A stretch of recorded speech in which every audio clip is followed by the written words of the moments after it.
El domingo pasado estábamos el pastor Joseph y yo en la oficina y estábamos remando. Lo que nosotros llamamos remar es hablar de la palabra de Dios,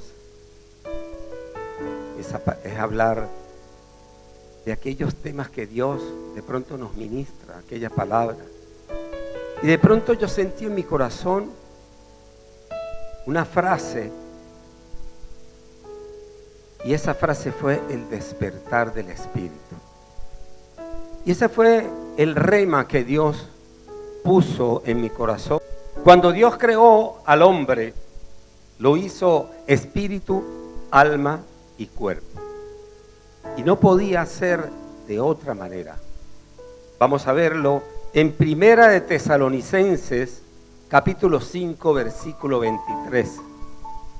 Y dice así: y el mismo Dios de paz os santifique por completo, y todo vuestro ser, espíritu, alma y cuerpo, sea guardado irreprensiblemente para la venida de nuestro Señor Jesucristo. No podía ser de otra manera. Dios crea al hombre y lo crea fundamentalmente señoreando el espíritu sobre el alma y sobre el cuerpo, porque lo hizo a su imagen y semejanza. Irreprensible quiere decir sin falta, sin culpa, impecable. Por tanto podemos decir: y todo vuestro ser, espíritu, alma y cuerpo sea guardado impecable para la venida de nuestro Señor Jesucristo. ¿Y qué es espíritu? Espíritu es aquella parte profunda e íntima de cada uno de nosotros que tiene la capacidad de conectarse con Dios sin ninguna intervención de la razón o del entendimiento. Es aquella parte muy especial, muy íntima de cada uno de nosotros, que es la que se conecta con Dios. Porque Dios no te habla a ti ni se conecta a ti por medio del alma, por medio de la mente. Dios se conecta contigo solamente a través de tu espíritu. ¿Y qué es el alma? Es el área de nuestros pensamientos, nuestro carácter, nuestras emociones, la voluntad y nuestras decisiones. Son todas aquellas características que definen nuestra personalidad y hacen que nos relacionemos con los demás. Ese eres el tú, el verdadero tú que andas día a día con tus características, con tu personalidad. Esa es tu alma. ¿Y qué es el cuerpo? El caparazón que nos da una identidad física y funcional. Ese es el cuerpo. Pero cuando Dios sopló vida sobre el ser humano, sobre Adán y Eva, los diseñó para que el espíritu señoreara sobre el alma y el cuerpo. Le dio de su propio aliento, haciéndolo a su imagen y semejanza. Y no podía ser de otra manera. Si Dios sopla de su propio espíritu sobre el hombre para darle vida, obviamente le está dando del Espíritu de Dios para que ese espíritu señoreara sobre el alma y sobre el cuerpo. Entonces, Adán y Eva en principio eran espíritu fundamentalmente. Por tanto, el espíritu que prevalecía sobre el alma y el cuerpo era la esencia fundamental del ser humano. Pero fue a partir de la caída, a partir del pecado de Adán y Eva, cuando el alma tomó preponderancia sobre el espíritu y comenzó a gobernarnos.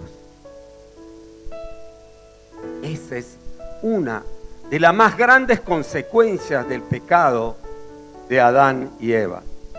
a partir de allí el alma es como un árbitro entre el espíritu y el cuerpo. Por una parte, desde nuestra alma, desde nuestra mente, tomamos decisiones de todo tipo. Desde venir, por ejemplo, cuando tú decides por primera vez, o cuando tú decides un domingo venir acá y tienes alguna duda, lo estás haciendo desde tu alma. Dices, voy a ir a la iglesia. O voy a aceptar la invitación que me hizo el líder o que me hizo el pastor para ir a la iglesia. Y lo estás haciendo desde el alma. Y aceptar a Cristo como nuestro Señor y Salvador. Y a partir de ese momento es que somos o nos convertimos en seres espirituales en Dios. Esa es una decisión que parte desde el alma, desde nuestra mente. Y entonces accionamos nuestro cuerpo y nos venimos, tomamos el carro y nos venimos para acá a escuchar la palabra. Es decir, el alma está gobernando el espíritu y el cuerpo. Por ejemplo, programar desde nuestra mente a qué hora me voy a levantar mañana a entrar en comunión con Dios, a orar.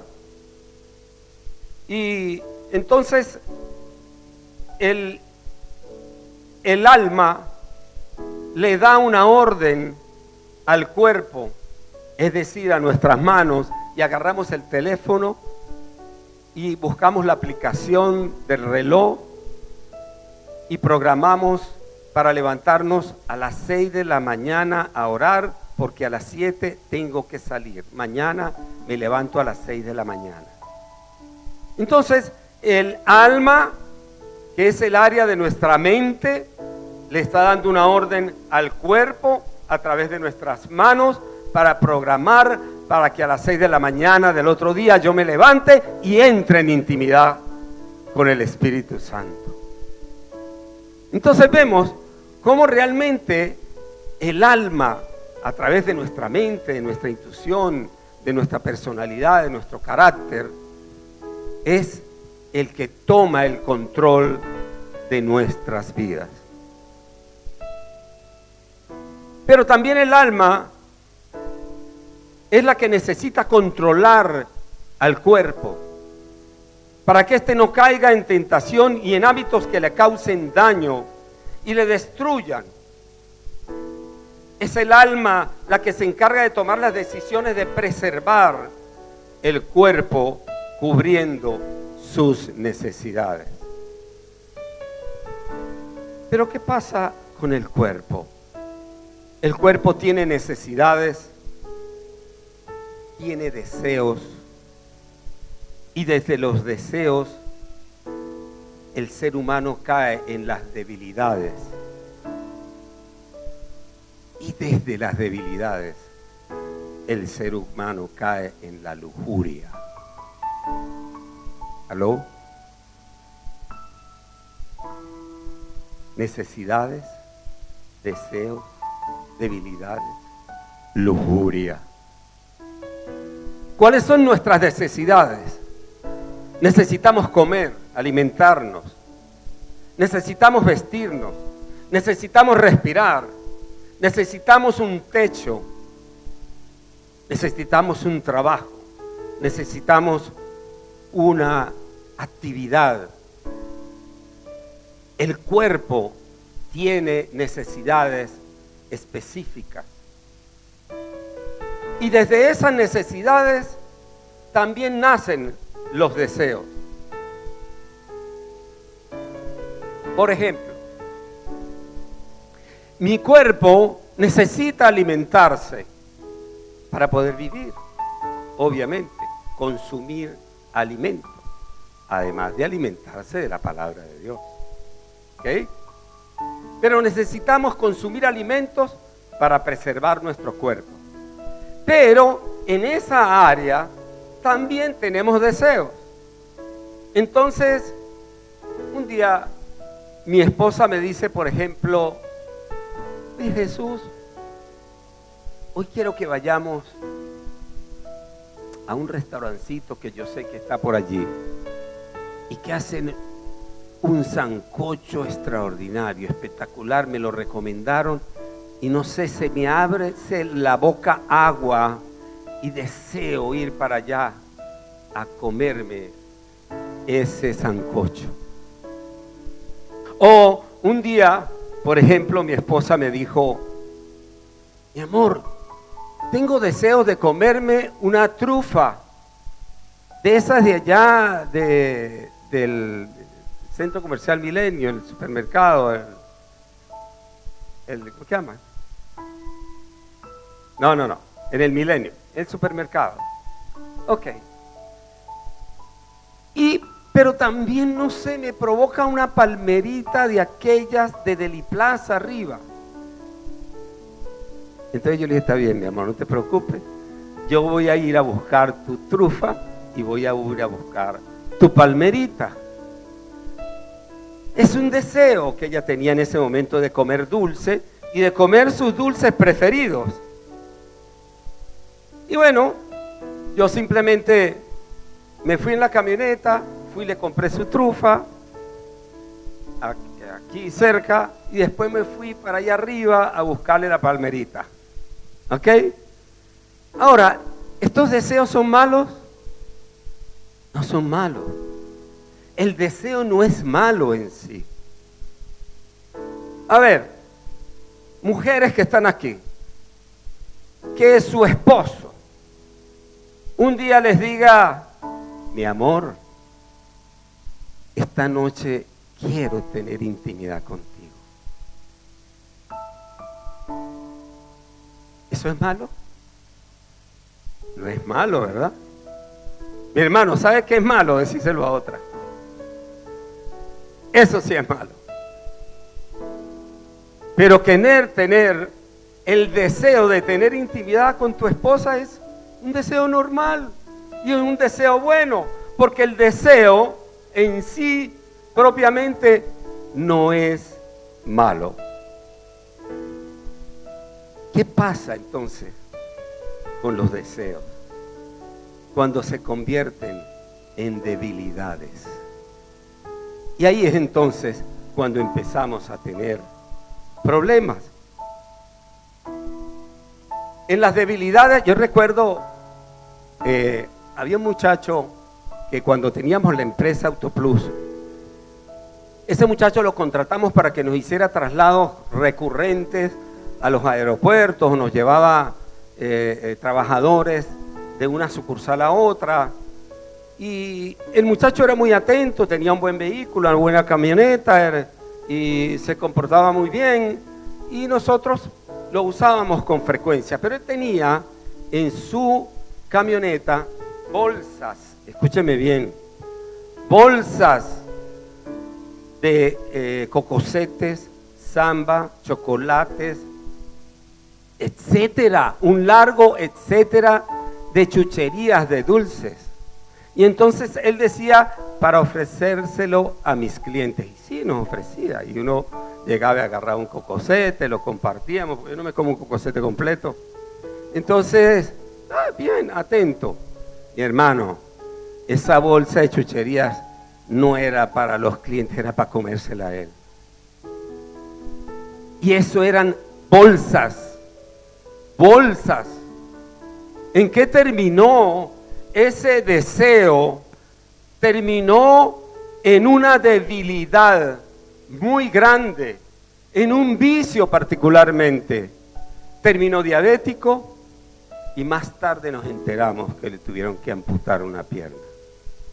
Mira a lo que nos lleva el deseo desenfrenado cuando no tomamos decisiones importantes para frenar, para que esos deseos no se conviertan en debilidades y posteriormente en lujuria. La palabra lujuria generalmente la gente lo asocia al sexo. Aquella persona es lujuriosa y generalmente lo asocian al sexo, pero la lujuria es un deseo desenfrenado por algo. No es solamente el sexo, es cualquier otro vicio, hay lujuria por la droga, hay lujuria por otras costumbres, por otros deseos que nosotros tenemos los seres humanos. Pero que, como dice la palabra, todo me es lícito, mas no todo me conviene. Todo me es lícito, mas no todo me conviene. Y eso nosotros tenemos que aplicarlo permanentemente en nuestra vida. Nosotros, cuando le damos rienda suelta a los deseos que se convierten en debilidades y después en lujuria, simplemente agarramos un camino de muerte.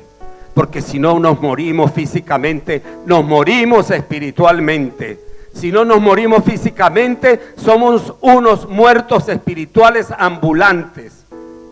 Nosotros tenemos que primeramente entender que tenemos que poner la mirada en lo de arriba, en el espíritu. Esta área del cuerpo, por donde más nos ataca el enemigo, el área esa de las debilidades, y se aprovecha de ellas para sacarnos del propósito y sacarnos de nuestra relación con Dios. Cuando nosotros nos desviamos en nuestras debilidades del cuerpo, en las debilidades de la carne, y empezamos no solamente a ser débiles, sino a sentir ese deseo desenfrenado que se llama lujuria, se convierte en nuestro Dios.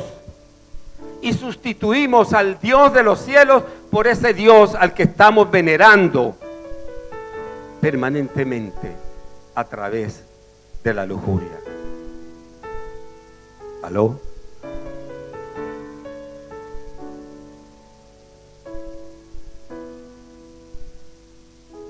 El enemigo trata de sacarnos de nuestra relación con Dios, adormeciendo nuestro espíritu, alimentando nuestra carne. Y les digo una cosa, iglesia, a veces ni siquiera es necesario que Él nos ataque en nuestras debilidades. A veces solamente le basta consumirnos en un espíritu de distracción y de apatía que nos aleja de Dios y nos opaca el espíritu.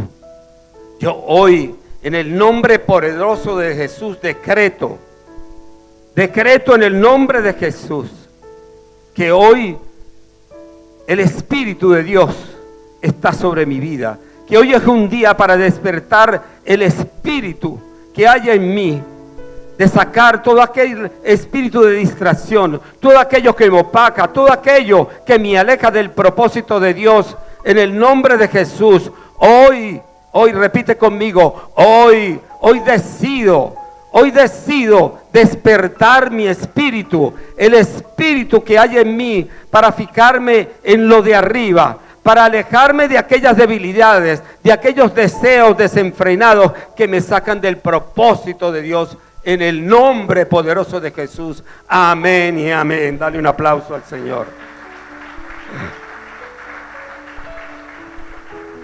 En el libro de Romanos, capítulo 8, versículo 13 al 14, dice la palabra: porque si vivís conforme a la carne, moriréis. Mas si por el Espíritu hacéis morir las obras de la carne, viviréis. Porque todos los que son guiados por el Espíritu de Dios, estos son hijos de Dios. Nosotros tenemos que matar la carne, las obras de la carne. A veces es duro, mis hermanos, a veces es difícil, yo lo sé, pero es algo que nosotros tenemos que hacer permanentemente y no descuidarnos en esta área, porque como lo dije anteriormente, el enemigo está permanentemente en la acechanza. ¿Y a qué vino el enemigo? A matar, robar y a destruirte, a destruir tu vida, a destruir tu familia, a destruir el propósito que Dios ha puesto en tu vida. Ahora, ¿cuál es el antídoto para no caer en la esclavitud de los deseos de la carne. El despertar del espíritu. Ese es el antídoto. Y así es que se llama esta palabra. Ahora, ¿cómo despertamos el espíritu? ¿Cómo hacer para despertarlo?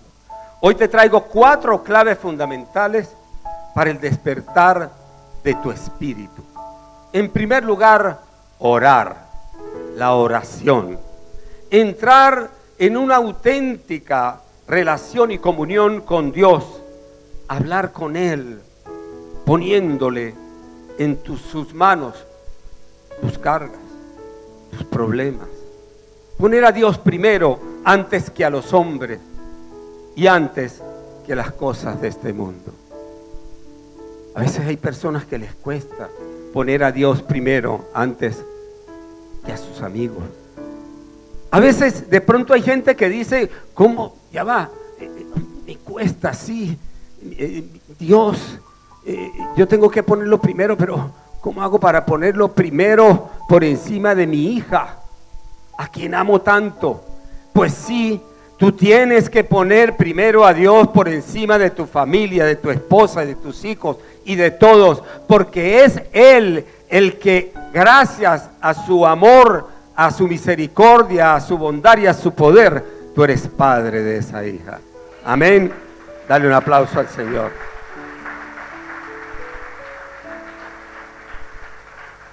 En Jeremías capítulo 29 versículos 11, 12 y 13 dice la palabra: porque yo sé los pensamientos que tengo acerca de vosotros, dice Jehová, pensamientos de paz y no de mal, para daros el fin que esperáis.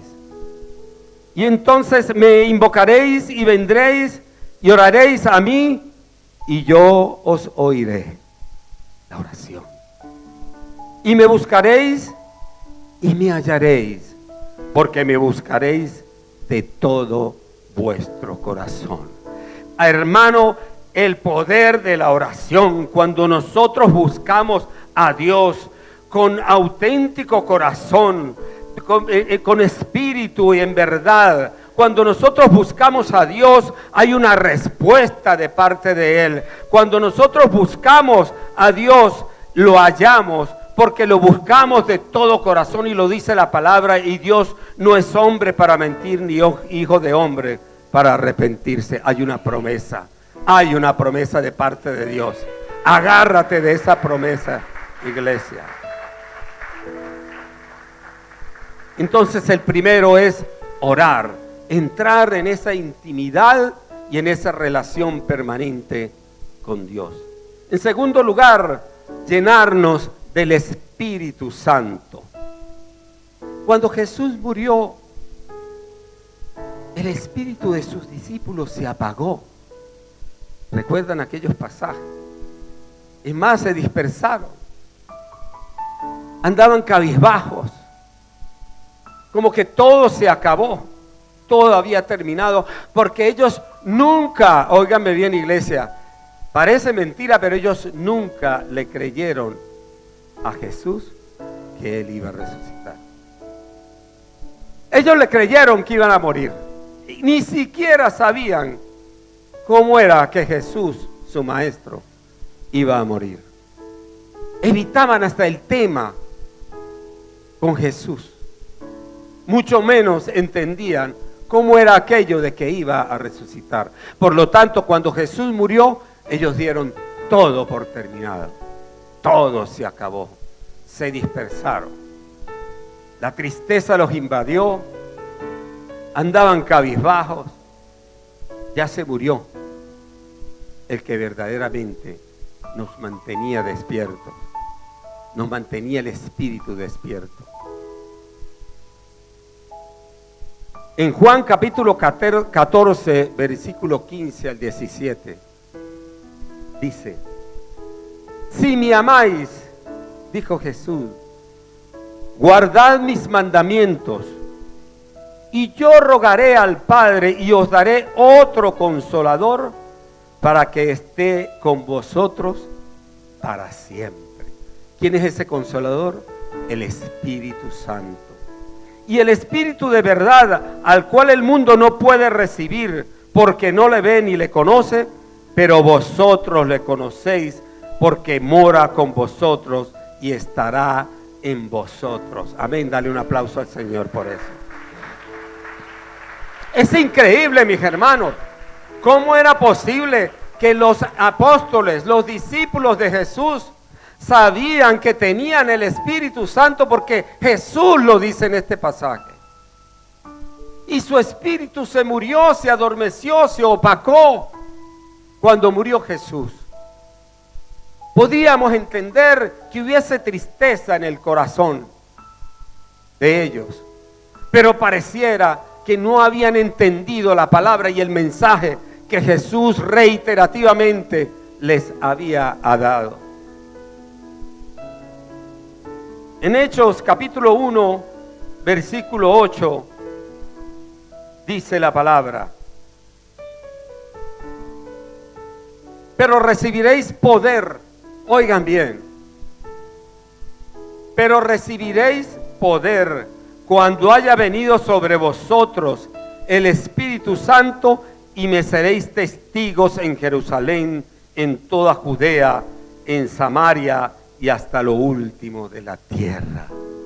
O sea, el Espíritu Santo, hermano mío, te da el poder. El Espíritu Santo te despierta ese espíritu dormido. Necesitamos impregnarnos del Espíritu Santo, y nosotros estamos precisamente en una iglesia que su denominación es Comunidad Cristiana del Espíritu Santo. En esta iglesia, en esta congregación, cada domingo que nosotros nos reunimos aquí, nosotros tenemos que invocar la presencia del Espíritu Santo. Que el Espíritu Santo se pasee por cada rincón, que el Espíritu Santo penetre en el corazón de cada uno de nosotros, de cada uno de ustedes, que los quebrante, porque es el Espíritu Santo el consolador, es el Espíritu Santo el que nos da el poder, el que nos da esa luz, ese avivamiento de nuestro cuerpo, de nuestro espíritu, de nuestra alma,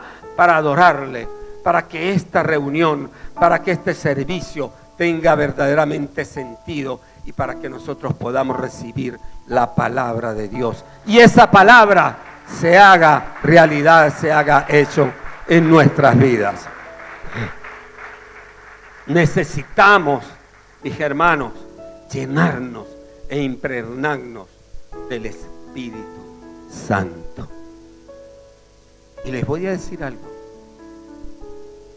cuando ustedes, oiga bien, iglesia, cuando ustedes se acostumbren y lo hagan como algo verdaderamente permanente y constante en sus vidas, de entrar en intimidad con Dios, de invocar la presencia del Espíritu Santo, un día van a tener la experiencia, y yo estoy seguro que varios de ustedes ya la han sentido, de sentir esa presencia fuerte del Espíritu Santo en sus vidas, y cómo se revela a la vida de cada uno de ustedes. Es la experiencia más hermosa, es la experiencia más bella que pueda sentir cualquier ser humano, sentir la presencia del Espíritu Santo en su vida. En tercer lugar, leer, escuchar y activarse en la palabra de Dios.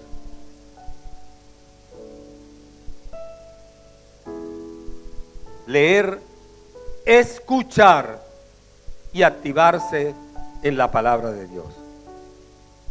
Mientras más nos llenemos de la palabra de Dios, más nos fortalecemos en nuestro espíritu, y más encontraremos respuesta a nuestros clamores.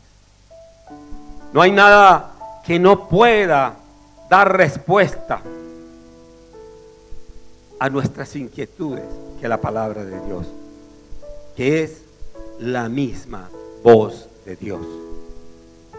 Pero no solo debemos leerla, sino tomarla por obra para que sea viva y eficaz en nuestras vidas. En segunda de Timoteo, capítulo 10, en segunda de Timoteo, capítulo 3, versículo 16 al 17, dice la palabra: toda la escritura es inspirada por Dios.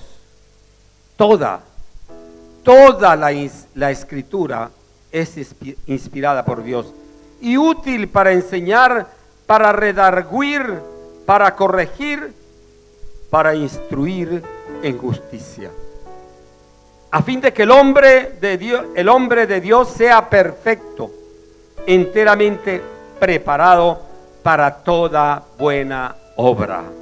Y hermanos, yo hoy declaro en el nombre poderoso de Jesús que la palabra de Dios, esta palabra que estás escuchando en este momento, no solamente va a despertar tu espíritu, no solamente va a dejar que estés dormido, opacado, que te actives en la palabra de Dios para que seas cada día más perfecto, para que esta palabra de Dios te prepare para la buena obra, para predicar la palabra de Dios, para que no te quedes solo con esta palabra en tu corazón, sino que la compartas con otras personas, con tu familia. Dale un aplauso al Señor. Aleluya. Alabado seas, Señor, bendito seas, Padre. En el Salmo 119, versículo 105, hay un versículo hermoso, muy cortito, pero que a mí me encanta. Lámpara es a mis pies tu palabra. Lámpara es a mis pies tu palabra y lumbrera mi camino. Señor, tu palabra es la lámpara que ilumina mi vida. Señor, lámpara es tu palabra. Y tú con esa lámpara iluminas mi camino, Señor. Aleluya. Gloria a Dios.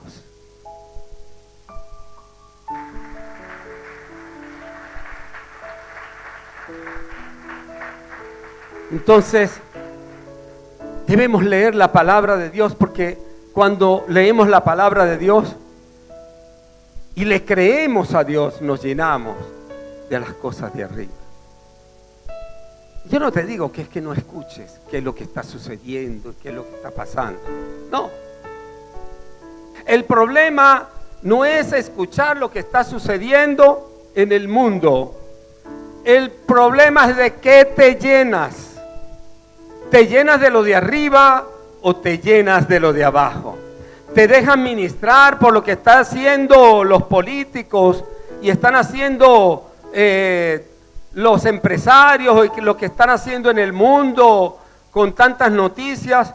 ¿O nos vamos a llenar de las promesas de Dios? Tú eliges. Y de acuerdo a lo que tú eliges, eso es lo que ministrará tu vida, lo que ministrará tu espíritu.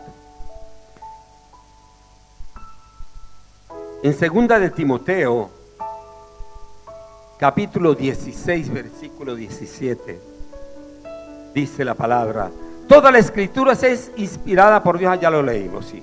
A fin de que el hombre de Dios sea perfecto, enteramente preparado para toda buena obra. Y por último, tenemos en cuarto lugar, fortalecernos en nuestras debilidades. Fortalecernos en nuestras debilidades. Oye, ¿qué querrá decir el pastor con eso? Oye, me voy a fortalecer en mis debilidades, o sea que voy a ser más fuerte siendo débil. No se trata de eso. Voy a ser más fuerte comiendo más chuchería. Voy a ser más fuerte viendo por televisión lo que no debo ver. Voy a ser más fuerte en todas aquellas cosas que me llevan a la debilidad y a la lujuria. No se trata de eso. Ciertamente es el reto quizá más difícil, pero muy importante, vencer al enemigo en nuestras propias debilidades. Vencer el enemigo en nuestras propias debilidades es retar al enemigo y decirle, sí, es verdad, yo tengo esta debilidad, pero yo te voy a vencer en esa debilidad. Yo te voy a vencer porque yo tengo un Dios que es más grande que tú. Tengo un Dios que me ayuda. Tengo un Dios de compasión, de amor, de bondad, que sabe y conoce que soy débil, pero que me ama y se fortalece. Él sí es el que se fortalece en mis debilidades. Tenemos que retar al enemigo. Tenemos que hacerlo, pues vencer fortalecerá tu carácter como cristiano. No se trata de que seamos perfectos. No. Se trata de que busquemos ser conforme al corazón de Dios. Si así fuere, Él se perfeccionará en tus debilidades. Cuando nosotros somos conforme al corazón de Dios, Él se glorifica en nuestras vidas. Él se glorifica en nuestras debilidades. Él nos da la fuerza. Y eso lo hizo Pablo. Pablo retó a sus debilidades. Retó a aquel aguijón del que no habla ni especifica la Biblia. Pero retó ese aguijón. Y él lo dijo. Dios, el Señor se perfecciona en mis debilidades. Y cuando más débil, más fuerte soy en Él. Amén. Dale un aplauso al Señor.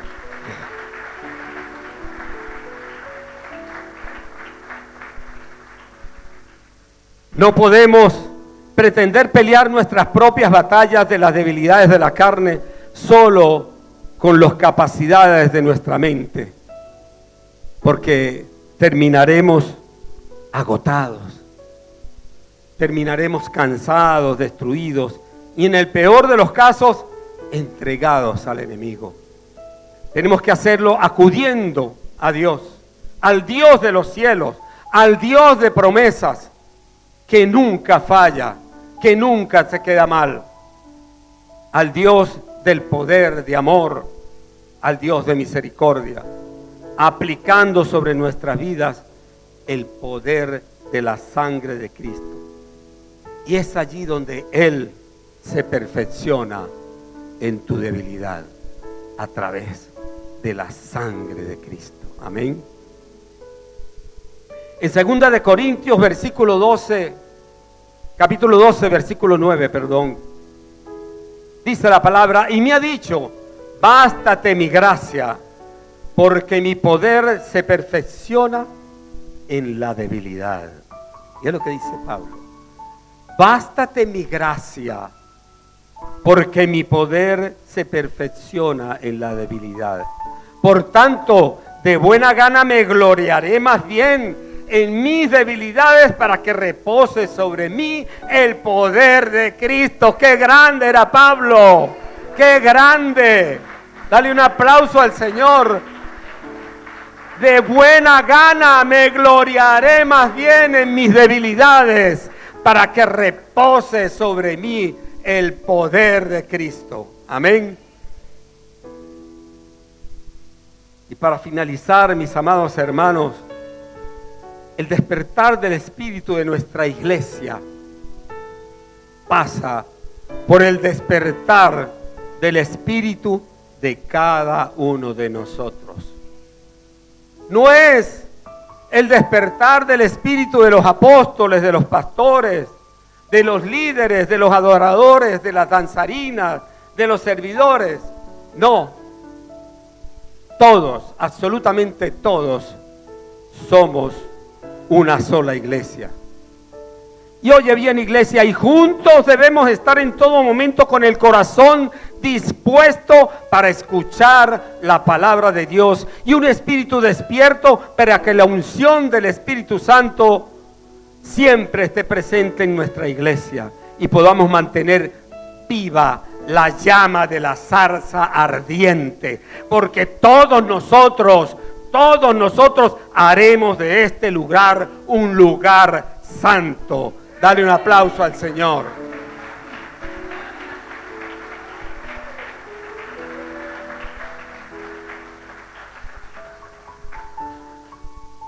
Para finalizar, yo quiero darles 2 ejemplos en las Escrituras que quiero traerles. En el libro de Esdras, capítulo 1, versículo 1 y 2. Fíjense bien, escuchen bien este pasaje de la Biblia.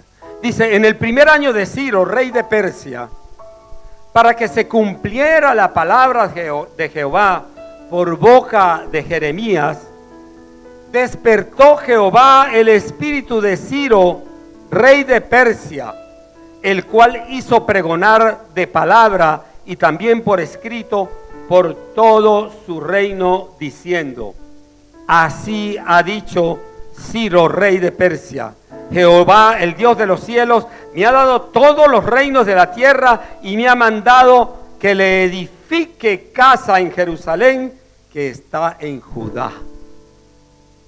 Y despertó, dice, el espíritu de Ciro. Ciro era un rey que no tenía a Dios, pero Dios le despertó el espíritu para que le construyera templo. Y en Ageo, capítulo 1, en el libro de Ageo, capítulo 1, versículos 13 y 14, dice la palabra. Entonces Ageo, enviado de Jehová, habló por mandato de Jehová al pueblo diciendo, yo estoy con vosotros, dice Jehová.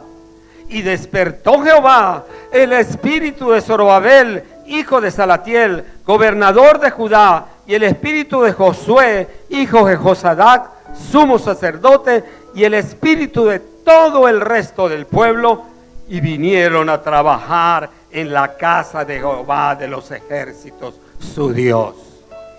Amén. Dale un aplauso al Señor. Vemos cómo los dos, en estos 2 pasajes, Dios despierta el espíritu de Ciro y de Zorobabel, y con ellos todo el pueblo, con la finalidad de que construyeran y trabajaran y sirvieran en el templo. Mis hermanos, porque un templo no se construye solo con ideas, no se construye con pensamientos, con proyectos, no. Un templo se construye fundamentalmente con un espíritu encendido por el poder del Espíritu Santo. Y yo te digo hoy que Dios despierta tu espíritu. Hoy Dios enciende la llama del espíritu de cada uno de nosotros para edificar esta iglesia. La iglesia de la comunidad del Espíritu Santo. La iglesia cristiana del Espíritu Santo no son las paredes, no son las vigas, no son los pisos, no son el concreto, no. La iglesia del Espíritu Santo somos todos nosotros, los que en ella nos congregamos y servimos para buscar la presencia de Dios, para escuchar la palabra de Dios, pero debemos tener un corazón dispuesto para que en este año 2024 se despierte el espíritu, como lo hizo con el espíritu de Ciro y el espíritu de Zorobabel. Se despierte el espíritu de cada uno de nosotros para que haya un despertar de nuestra comunidad del Espíritu Santo. Este año es un año del despertar del Espíritu de Dios en nuestras vidas. Este es un año del despertar del Espíritu de Dios en la comunidad cristiana del Espíritu Santo, para prepararnos para ese avivamiento que ya comenzó en esta iglesia, para el avivamiento de la palabra de Dios. Nosotros no podemos ser una iglesia que está cerrada en 4 paredes. Nosotros tenemos que hacer una iglesia en la que el Espíritu despierto de cada uno de nosotros pregone por toda Maracay. El Espíritu de Dios está sobre ti, por cuanto te ha ungido, por cuanto el Espíritu de Dios tiene un propósito en tu vida. El Espíritu de Dios, Dios te ama, Dios te ama, Dios te ama. Dios tiene un propósito en tu vida. Dios es bueno, Dios es amor, Dios es promesa, Dios es bendición. Amén. Dale un aplauso al Señor. Dale un aplauso al Señor.